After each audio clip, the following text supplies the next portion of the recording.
эту награду. Вам вручается эта награда. Како млад тинеџер, ветеранот од Втората светска војна Иван Соколов помогнал да се уништат неексплодирани бомби. Гордо тврди дека Русија ја овозможила победата против нацистичка Германија. Если бы Да не беше нашата победа, мапата на Европа ќе изгледаше поинаку.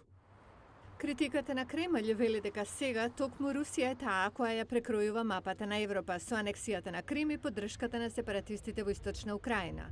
Москва потезите ги оправдува со етикетирање на новите лидери на Киев како антируски фашисти и нацисти, термини со емоционална тежина за многумина во Русија, меѓу кои ветеранот Александре Подобед. Ну, во-первых, я Не мислам дека сите украинци се нацисти и фашисти, но голем број се. На парадата на денот на победата над фашизмот, Русија ќе ги покаже на новите тенкови, тешко оружје и 15.000 војници.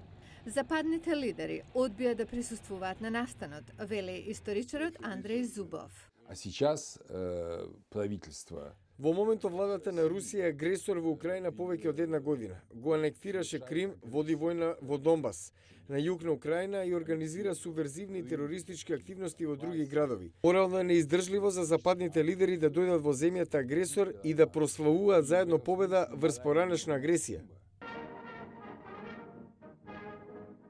Во војната загинаа околу 28.000 милиони државјани на Советскиот сојуз, но голем дел од штетата самите си ја направија, вели Зубов.